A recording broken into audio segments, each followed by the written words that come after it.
नि सा गा पनि पनि धा पा पद पद गा नि ध सा नि सा गा पनि पनि धा पा पद पद गा नि ध सा ही गाथा अस्तित्वाची शौर्याची पराक्रमाची ही गाथा अस्तित्वाची शौर्याची पराक्रमाची या मातीमधल्या कणाकणातील मौल्यवान रत्नांची या मातीमधल्या कणाकणातील मौल्यवान रत्नांची कर्तृत्व इथे गगनाला भिडे परिमोल जाणून घेऊ व्यक्तिविशेष नमस्कार. रेडिओ MPSC गुरुमध्ये मी आरजे प्रिया तुम्हा सर्वांचं मनापासून स्वागत करते. विद्यार्थी मित्रांनो, आपण व्यक्तिविशेष हे सत्र ऐकत असतो. या सत्रामध्ये सामाजिक, कला, क्रीडा, विज्ञान, तंत्रज्ञान, अर्थकारण, समाजकारण अशा सगळ्याच क्षेत्रात ज्या व्यक्तींनी उल्लेखनीय अशी कामगिरी केलेली आहे अशा व्यक्तींचा जीवन प्रवास या सत्रामध्ये जाणून घेण्याचा प्रयत्न करत असतो. आजच्या या सत्रात आपण मराठीतील ख्यातनाम कवी, लेखक व समीक्षक गोविंद विनायक करंदीकर उर्फ वि.दा. करंदीकर यांच्याविषयी सविस्तर माहिती जाणून घेणार आहोत. विद्यार्थी मित्रांनो, आज वि.दा. करंदीकर यांचा जन्मदिन म्हणजेच 23 ऑगस्ट 1918 रोजी त्यांचा जन्म झाला. त्याच निमित्ताने त्यांचा जीवन प्रवास जाणून घेऊया आजच्या व्यक्तिविशेष या सत्रात. गोविंद विनायक करंदीकर हे मराठीतील ख्यातनाम कवी, लेखक व समीक्षक होते. देशाच्या साहित्य क्षेत्रातला सर्वोच्च प्रतिष्ठेचा 39वा ज्ञानपीठ पुरस्कार त्यांना अष्टदर्शने या साहित्य कृतीसाठी प्रदान करण्यात आला होता. वि. स. खांडेकर आणि कुसुमाग्रजांनंतर हा पुरस्कार मिळवणारे ते तिसरे मराठी साहित्यिक ठरले. याशिवाय करंदीकरांना महाराष्ट्र साहित्य परिषद पुरस्कार, कुसुमाग्रज पुरस्कार, कबीर सन्मान, जनस्थान पुरस्कार यांसारखे अनेक सन्मान व पुरस्कार देण्यात आले. वि.दा. करंदीकर यांच्या कौटुंबिक जीवनाविषयी बोलायचं झाल्यास विंदांचे वडील विनायक करंदीकर कोकणात पोंभुर्ला येथे असत. विंदांनी त्यांचं शिक्षण कोल्हापूर येथे पूर्ण केलं. हैदराबाद मुक्तीसंग्रामात भाग घेतला आणि त्यासाठी तुरुंगवास देखील भोगला. कोकणच्या आर्थिक मागासलेपणाबद्दल ते संवेदनशील होते. राष्ट्रीय स्वयंसंघ ते मार्क्सवाद असा त्यांचा वैचारिक प्रवास राहिला, पण ते अशा कोणत्याही संघटनेचे सभासद झाले नाहीत. अर्थार्जनासाठी त्यांनी अध्यापन स्वीकारले.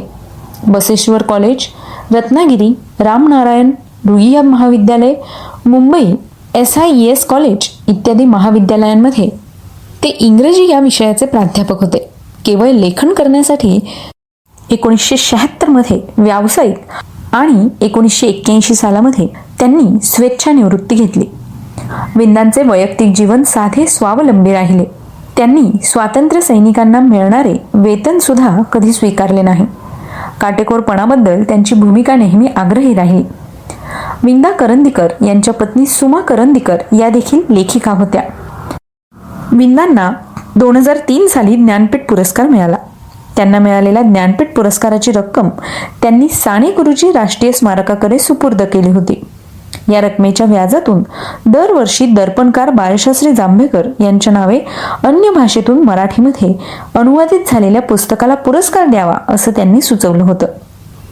विंदांनी मराठी काव्य मंजुषेत विविध घाटाच्या रंजक व वैचारिक काव्य लेखनाची भर घातली. मराठी बालकवितेची मुहूर्तमेढ रोवली. विंदा, मंगेश पाडगावकर आणि वसंत बापट या कवींनी महाराष्ट्रात एकत्र काव्य वाचनाचे असंख्य कार्यक्रम करून कविता जनमानसांपर्यंत पोहोचवली.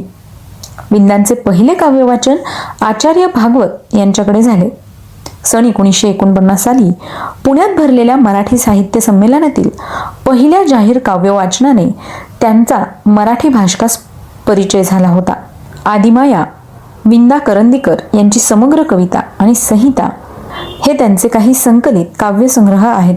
याचबरोबर 1959 साली ध्रुपद, 1981 मध्ये विरूपिका, 1949 मध्ये स्वेदगंगा, 1968 मध्ये जातक, 2003 मध्ये अष्टदर्शने आणि 1954 मध्ये मृदुगंध हे त्यांचं आत्तापर्यंत प्रकाशित झालेलं साहित्य आहे.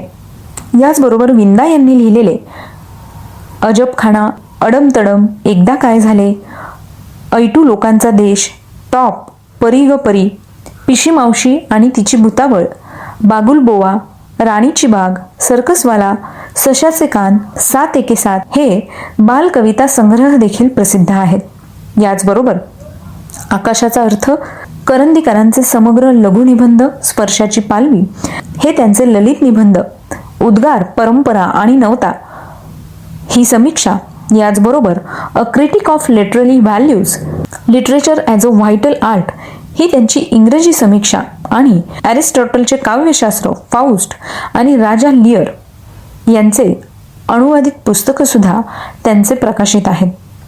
याचबरोबर संत ज्ञानदेवांच्या अमृत अनुभवाचे अर्वाचीन मराठीत त्यांनी रूपांतर 1981 साली केलं होतं. विंदा करंदीकरांना विविध पुरस्कारांनी सन्मानित करण्यात आलं.